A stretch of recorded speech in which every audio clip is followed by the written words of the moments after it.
They call it unnecessary. Kennedy Carter. This was the first time the WNBA got truly physical with Caitlin Clark, and it all started against a familiar face, her college rival, Angel Reese. Their first meeting on the big stage had all eyes watching, and Chicago couldn't wait to make their presence felt, setting off a domino effect through the league. But the game didn't start that way. Caitlin Clark came out firing. Break points. Clark connects on a deep three. And it wasn't just her shooting. Clark was finding her teammates too. To the Commissioner's Cup final. What a dish. Down the floor. Wallace. The finish plus the foul. On a beautiful delivery from Clark. The Chicago bench was in awe, and the first quarter had her name written all over it. Understand their impact and what it has done and how they are living out their... Indiana walked into Thursday night riding a 4-game winning streak, feeling good about where this season was headed. The Fever had momentum, they had confidence, and they were playing at home in front of a sold-out Gainbridge Fieldhouse crowd that's grown used to watching this team win. Then Angel Reese showed up and reminded everyone exactly why she's been Caitlin Clark's toughest matchup since their college days. The Atlanta Dream forward turned in maybe her cleanest performance of the year, finishing with a team-high 21 points, including the shots that mattered most when Atlanta needed them in the final minutes. This wasn't a stat-padding kind of night either. Reese was efficient, physical on the boards, and ice-cold under pressure exactly when her team needed someone to make a play.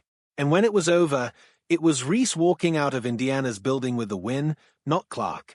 Now here's the thing about Clark's stat line. On paper it looks fine. 26 points, 7 assists. That's a solid night for almost anyone in this league. And on most nights, a line like that gets a player praised, not criticized. But basketball isn't just about the box score, and Thursday night proved that more than almost any game this season. Every stretch Clark was on the floor, Indiana found itself down double digits. The offense bogged down, possessions stalled out, and Atlanta's defense knew exactly who to key on and exactly how to make life difficult for everyone else. It wasn't until Clark picked up enough fouls to force her to the bench that the Fever actually started clawing their way back into the game. Take Clark off the floor, and suddenly Indiana looks like a different team, a faster team, a more connected team, even. Then she came back, 5 fouls and all. Clark checked back into a game Indiana had just started to climb back into, and almost immediately, Reese and the Dream ripped the momentum right back away from them. By the time the final buzzer sounded, Clark had finished with a team-worst plus-minus of -13. Worst on the floor, despite the gaudy scoring numbers sitting right next to her name in the box score. That contrast, great individual stats paired with terrible team impact, is exactly what the post-game conversation latched onto. The Amazon Prime broadcast crew didn't hold back when breaking down what went wrong for Indiana. Analysts pointed directly at how the Fever's offense runs almost entirely through Clark, and how that heliocentric approach might actually be working against the team rather than for it. The point made was simple. When the ball stays in Clark's hands for too long on a possession, the 4 other players on the floor go cold. They stop getting touches, stop staying engaged in the offense, and by the time Indiana actually needs a bucket from someone else late in a close game, that player hasn't seen a real look in minutes. Naturally, the moment that clip hit social media, it set off exactly the kind of firestorm you'd expect whenever Clark's name is involved. One side accused the former players turned analysts of having it out for her, suggesting they were piling on a young star instead of giving credit where it was clearly due for a 26-point, 7-assist outing. The other side pointed straight at the plus-minus number and said the tape doesn't lie. Somebody had to be the worst player on the floor in terms of net impact on winning, and on Thursday night, that somebody was Clark. Fans jumped into the debate almost instantly, and the reactions ran in every direction. One person, who made it clear they is still a big Clark supporter at heart, said the offense needed to run through Kelsey Mitchell a lot more, arguing that getting other scorers hot and involved would actually take pressure off Clark instead of adding more onto her plate. Another fan didn't pull any punches at all, flipping the script entirely and saying Clark herself was guilty of exactly what people have accused Mitchell of in seasons past, hogging the ball and freezing teammates out of the flow of the offense. And then there was the fan who just pointed straight at the plus-minus column and said, plain and simple, love Clark or not, somebody needs to be honest about what that number actually means for this team. It's a fair question to sit with, even for the biggest Clark fans out there. She is unquestionably the most talented scorer Indiana has, maybe the most talented scorer in the entire league right now.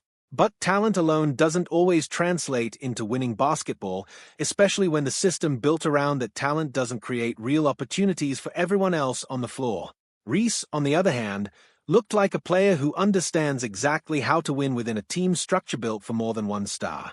She got her buckets, she got them when the moment called for it, and Atlanta built its offense around her without ever sacrificing ball movement or letting the rest of the roster go quiet.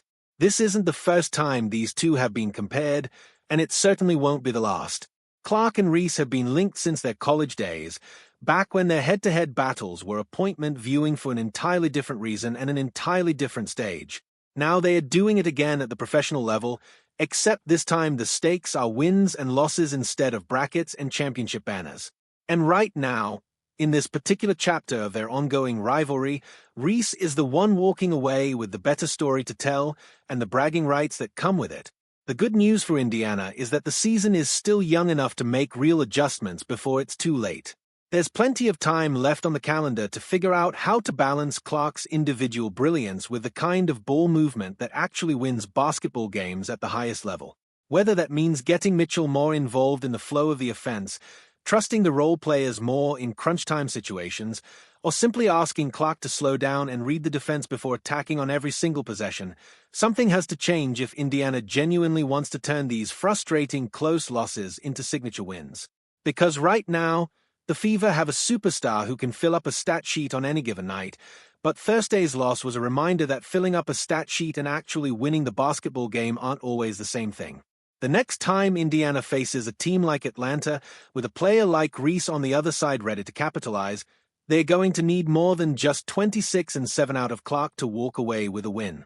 They are going to need the whole roster pulling in the same direction, moving the ball, and trusting each other in those final, pressure-packed minutes. It's also worth sitting with how this loss lands for that locker room. After 4 straight wins, the belief inside that building had to be growing, and dropping one to your biggest rival at home has a way of making every lingering question resurface fast. And make no mistake, Reese knew exactly what this win meant. Beating Caitlin Clark in Indiana isn't just another regular season result for her, it's a statement, the kind that follows a player around and gets brought up every single time these two teams meet again. Whether Clark and the Fever coaching staff take this criticism to heart remains to be seen over the coming weeks. But one thing is already crystal clear after Thursday night: the conversation around Clark's playstyle isn't going away anytime soon, and neither is her rivalry with Angel Reese. Ready for titles and thumbnail text whenever you want to run the elimination rounds, sir.